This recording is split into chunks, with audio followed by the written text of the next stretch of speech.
Recognizes Mr. Langworthy from New York. Thank you, Mr. Chairman, and I'd like to thank all of our witnesses today for being here. And the media is busy championing the administration's message of Bidenomics success.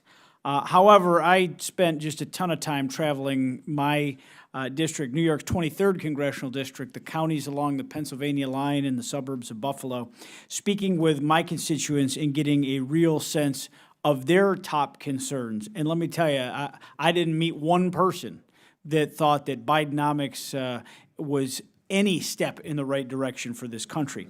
But things that stood out loud and clear is that Americans are having a really difficult time affording groceries and gasoline and keeping the lights on in their home. And there's a lot of angst about the cost of gas and groceries. This is the reality of Bidenomics for many Americans. Mr. Antony, your extensive research on inflation has shed light onto the role as a hidden tax on American households. I'm aware of your findings indicating that this inflation tax frequently surpasses federal income taxes. Can you elaborate on how this is possible? Certainly, and thank you for the question.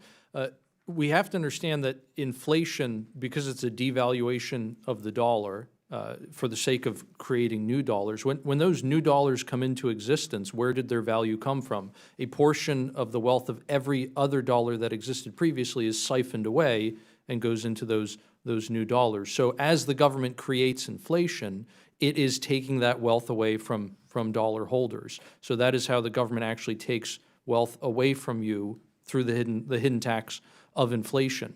And all they need to do is do this at a fast enough rate that the amount of wealth being transferred is going to exceed the amount of wealth being transferred via the federal income tax. And this is, to be clear, this is not the first time that this has happened in our nation's history.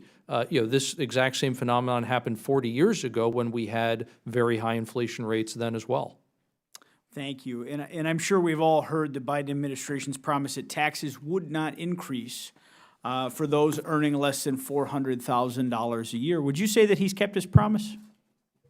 No, not at all, especially when you consider the fact that inflation falls most heavily on those who make lower incomes. There's a lot of different reasons for that, one of which is that lower earners tend to have incomes which adjust slower to inflation, but also looking at the things that those people buy. Just one example here would be, let's say someone in the middle class would buy filet occasionally, but now they can't afford to, so they just buy ground beef instead. You're moving to a foodstuff which is already disproportionately purchased by people with lower incomes. So what you've done now is not only is there, if you want to call it an income effect, from everyone having less money or less real money due to inflation so they can afford less. But now there's also a substitution effect, if you want to call it that, where there's an increase in demand for things disproportionately bought by people with lower incomes. In other words, the prices of the things they buy go up even faster than the average. Makes a lot of sense. When we think about basic economics, we know that in times of high inflation, one's money doesn't go as far. One cannot buy the same amount of goods that one was able to purchase before, and often those most impacted are those with less flexibility in their budget, less of a backstop for their own personal economy. As I mentioned earlier, during my discussions with my constituents in the district, it became abundantly clear their concerns are revolving every day about covering the essential costs of feeding their families and managing their energy bills and their transportation costs.